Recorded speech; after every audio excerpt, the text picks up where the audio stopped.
My name is Mark, and my company is motorcartrader.com.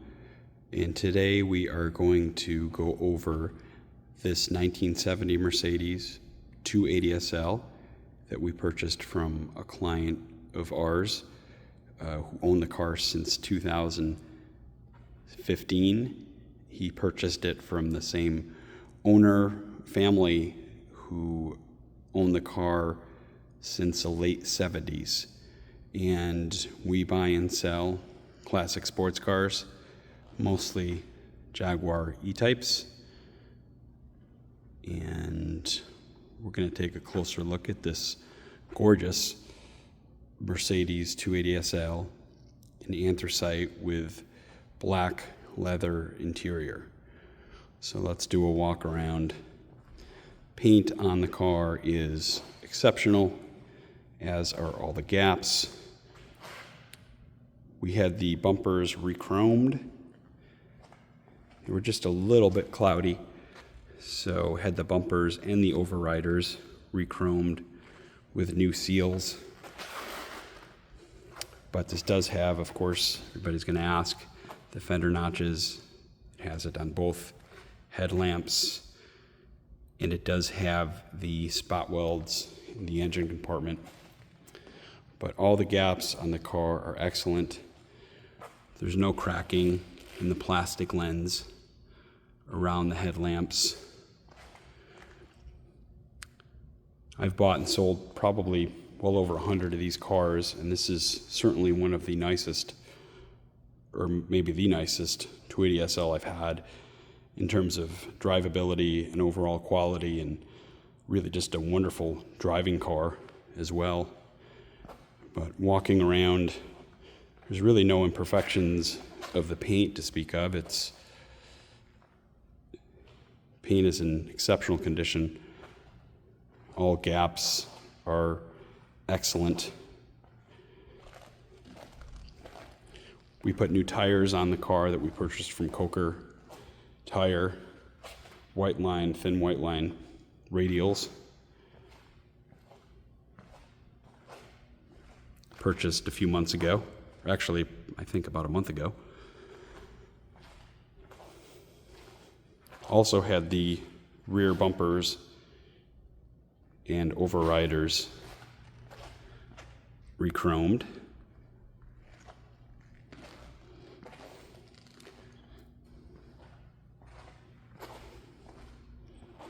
The other side of the car that is also very clean. Gaps are uniform throughout the car. All the wood was replaced by the previous owner. He also replaced the interior, put new carpeting in, changed the MB Tex interior to all leather interior. The air conditioning does blow cold, as I did take a temperature reading. Can be seen in the pictures. Top goes up and down nice, fits very clean to the car.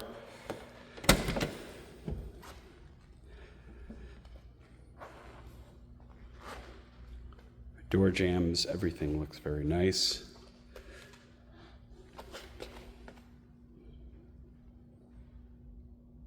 No overspray.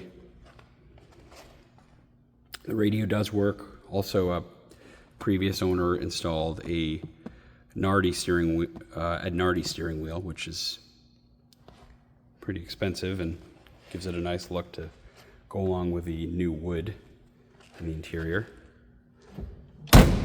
Doors shut, excellent. Let's go around to the driver's side.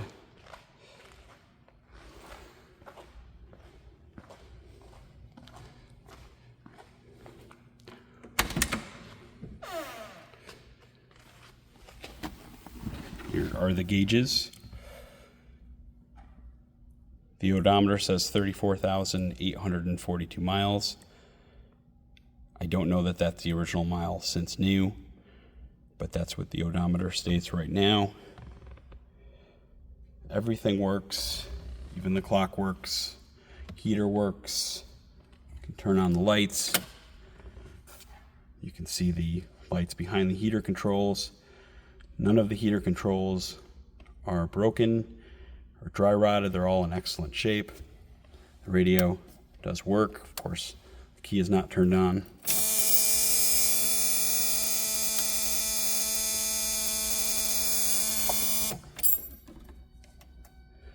It does work. There it goes. Antenna, power antenna is going up.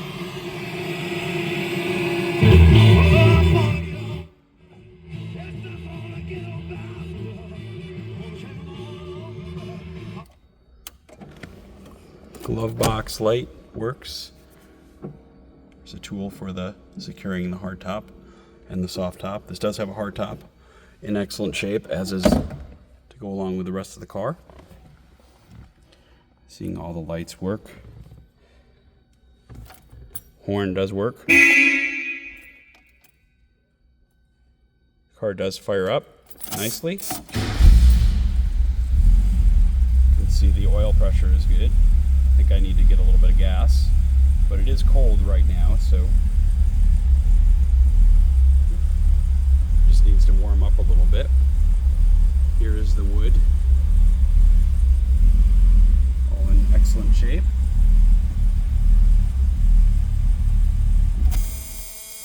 We'll have a driving video as well, and a walk around of the car running outside, as we don't want to do that with the garage door shut.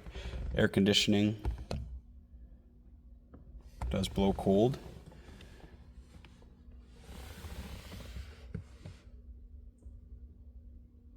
Friggy King, not freaking. Freaking cold is what it is. New carpet.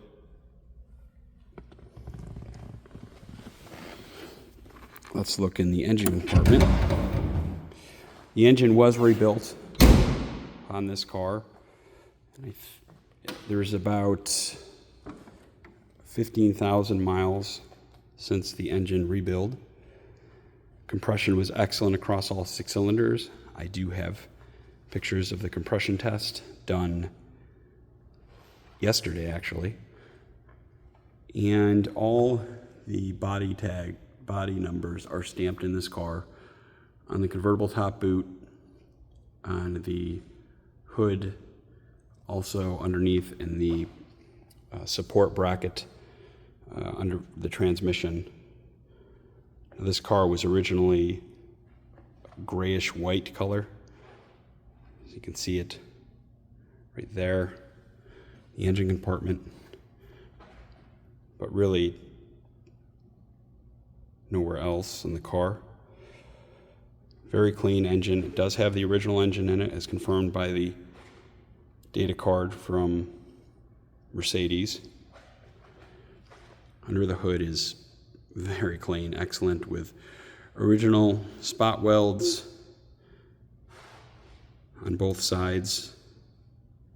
The engine as well, on the fenders. This car does have power steering. Power steering reservoir is right there. A lot of these engine compartments people seem to overdo. This one is not overdone. It's overly polished, is as it would look originally. I have the decal kit for it. I have not put that on yet. I certainly can for the next owner, or the next owner can do it. The spot welds are also on the other side as well. Again, it does have the fender notches in the front of the car, but just very clean. Had the underside dry ice blasted.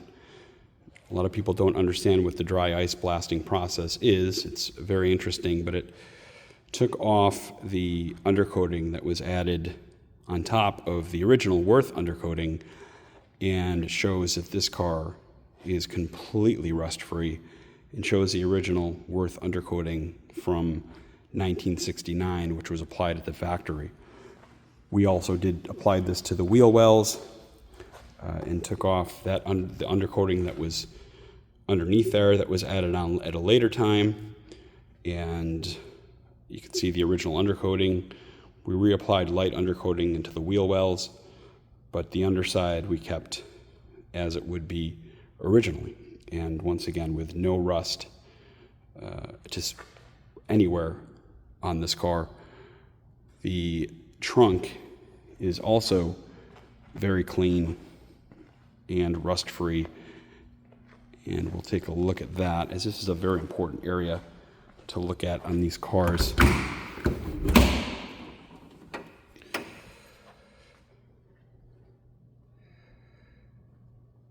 Original stickers, original style stickers. I don't know if they're original from new. Underneath of the hood is painted black, as it should be, or underneath the trunk, I'm sorry.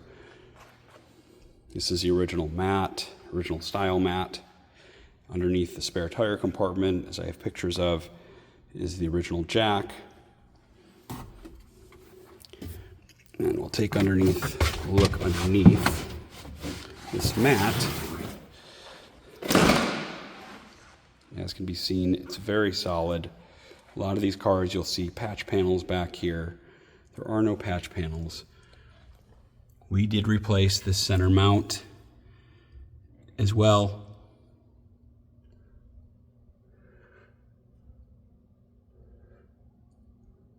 It was just making a little bit of a squeaking noise.